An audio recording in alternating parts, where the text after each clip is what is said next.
오늘 우리에게 주시는 하나님의 말씀은 사도행전 9장 32절에서 43절까지 말씀입니다. 32절.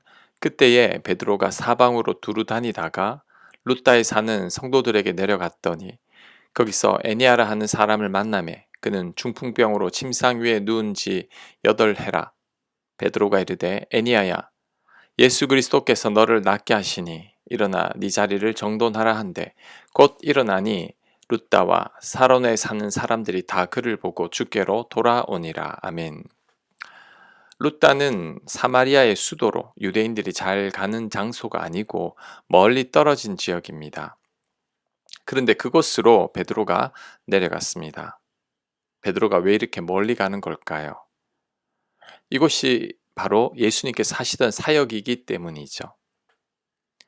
예수님은 거라사 귀신 들린 자 한 명을 구원하기 위해 밤새 배를 타고 건너가셨습니다. 수가성의 한 여인의 구원을 위해 사마리아 지역을 방문하신 예수님이십니다. 마찬가지로 베드로도 그렇게 하는 것입니다. 아마도 베드로가 철저히 성령께 붙들린 삶을 살고 있기에 성령께서 이끄신 대로 간 것 같습니다. 그곳에서 베드로는 8년 된 중풍병자 애니아를 만나게 되고 애니아를 치유해 줍니다. 그로 인해 룻다와 사론에 사는 사람들이 다 주께로 돌아오게 되었습니다.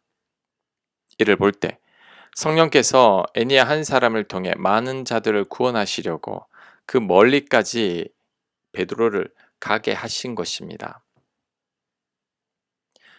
이처럼 우리도 인생 살다 보면 아주 멀리까지 가야 할 때가 있습니다. 원치 않는 길을 가야 할 때가 있습니다. 때로는 빨리 가기를 원하지만 시간이 너무나 지체될 때도 있습니다. 이럴 때는 하나님이 원망스럽습니다. 왜 이렇게 나를 고생시키시는지 도무지 이유를 알 수가 없어서 답답하기도 합니다. 그런데 하나님께서 멀리 가게 하시거나 돌아가게 하시거나 지체하실 때에는 그만한 이유가 다 있습니다. 그 속에서도 하나님의 놀라운 뜻이 다 숨어 있습니다. 하지만 당장은 그 이유를 잘 모를 것입니다. 그래서 너무나 답답할 것입니다. 그런데 시간이 좀 흐르면 다 알게 됩니다. 하나님께서 멀리 가게 하시고 지체하게 하셨지만 그 속에서도 하나님의 계획이 다 있었다는 것을, 애니야 한 사람을 위해 베드로가 그 멀리까지 가야 했지만 애니야를 통해 많은 자들이 구원받았습니다. 하나님께서 멀리 가게 하신 이유가 다 있었던 거죠. 이처럼 우리들도 좀 더 시간이 흐르고 나면 다 깨닫게 될 것입니다. 지금은 다 알 수 없지만 후에는 다 알게 될 것입니다. 그러니 먼 길이나 지체되는 길로 인해 우리는 너무 낙심하지 말아야 합니다. 끝까지 하나님에 대한 믿음을 가져야 합니다. 그리고 애니야의 중풍병도 하나님의 영광을 드러내는 도구가 되었다는 것을 기억해야 합니다. 인간에게 고통을 주는 중풍병은 정말 멀리 돌아가게 하는 거친 길 같습니다. 우리 인생에 전혀 도움이 되지 않는 길 같습니다. 하지만 이 질병도 애니야를 통해 하나님의 영광을 드러내는 도구가 되었습니다. 우리 인생이 이와 같은 거죠. 내가 보기엔 불필요한 것 같고 시간을 낭비하는 것 같지만 그것들 속에서도 하나님의 계획이 다 있습니다. 합력하여 선을 이루시는 하나님의 놀라운 섭리가 담겨 있습니다. 그러니 우리는 절대 낙심해서는 안 됩니다. 지금 멀리까지 돌아가고 있습니까? 내가 원하는 때에 되지 않아서 너무 답답합니까? 괜찮습니다. 그 속에 하나님의 놀라운 뜻과 계획이 담겨 있습니다. 우리는 그것을 굳게 믿고 아무것도 염려하지 말고 하나님께 담대하게 기도하면 됩니다. 그럴 때 하나님께서 가장 선하게 인도하실 것입니다. 36절. 욥바에 다비다라 하는 여제자가 있으니 그 이름을 번역하면 도르가라. 선행과 구제하는 일이 심히 많더니 그때 병들어 죽음에 시체를 씻어 다락에 누이니라. 룻다가 욥바에서 가까운지라.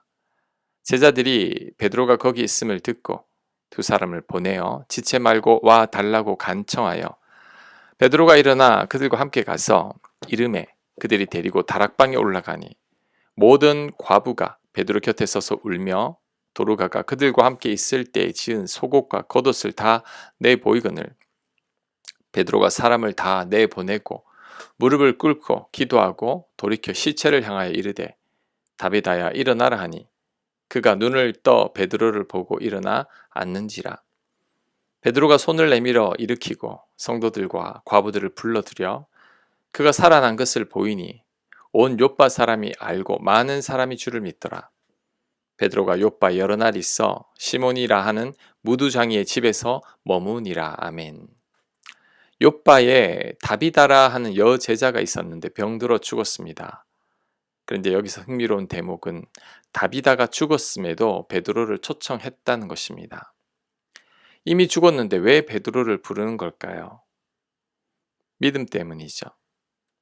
베드로가 죽은 자도 살릴 수 있다는 믿음이 있으니까 베드로를 부른 것입니다. 이처럼 믿음이 있는 자는 절대 포기하지 않습니다. 하나님을 믿으니 그 어떤 경우에도 포기하지 않는 것입니다. 반면에 믿음이 없으면 포기를 너무 쉽게 합니다.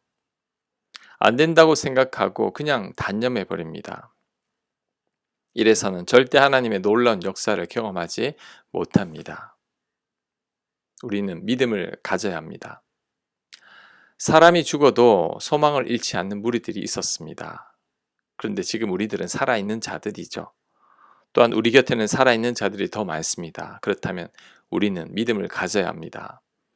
절대 포기하거나 절망하면 안 됩니다.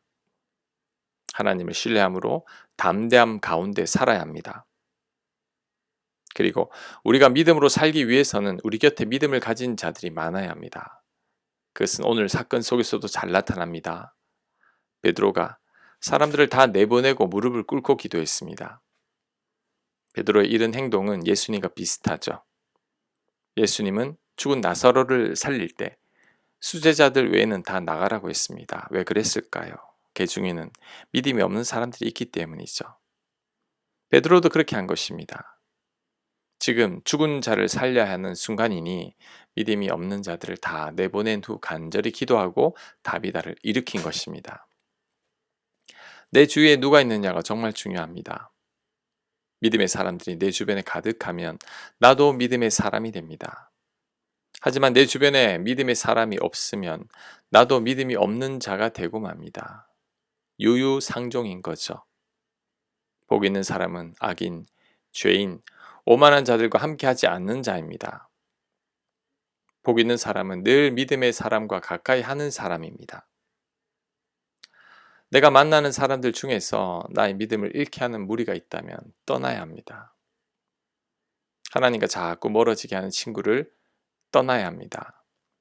그것이 내 믿음을 지키는 길이고 복 있는 사람이 되는 비결입니다. 자, 마지막으로 다비다의 선행을 살펴보겠습니다. 다비다가 죽었을 때 모든 과부들이 다비다가 살아 생전에 만들어준 겉옷과 속옷을 다 보여주었다고 합니다. 다비다가 어떤 삶을 살았는지를 보여주는 대목이라고 할 수 있죠. 다비다는 몇몇 과부를 돌본 게 아니라 모든 과부를 다 돌봤습니다. 특히 이런 과부들은 사회적 약자들이죠. 아무리 베풀어도 돌아올 게 없는 약자들입니다. 그래서 보통 사람들은 이런 약자들에게 잘 베풀지 않습니다. 하지만 다비다는 그렇게 하지 않았고 선행과 구제를 심히 많이 베풀었습니다. 그로 인해 다비다가 살아나는 부활의 기적을 체험하게 된 거죠. 하나님은 공짜가 없습니다. 나의 작은 희생, 내가 손해본 것, 내가 베푼 것들을 하나님은 절대 잊지 않으시고 다 갚아주십니다. 특히 도저히 갚을 능력이 없는 자들에게 베푼 것은 하나님께서 직접 다 채워주십니다. 그러니 우리는 이런 하나님을 믿고 다비다처럼 선행과 구제가 많아야 합니다. 그것이 바로 우리가 복받는 비결입니다. 다비다처럼 하나님 은혜 가운데 사는 비결입니다. 그렇게 살아가는 모두가 되시길 간절히 축원합니다. 아멘. 묵상과 적용 질문입니다. 멀리 돌아가고 많이 지체되었지만 그로 인해 내가 누렸던 은혜를 생각해 보시기 바랍니다. 멀리 돌아가고 많이 지체되는 일 속에서의 하나님의 뜻은 무엇인지 묵상해 보시기 바랍니다.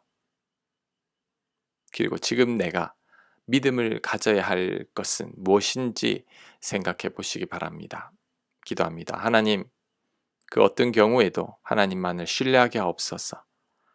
내 뜻대로 안 되어도 하나님의 섭리와 계획을 믿게 하여 주시옵소서.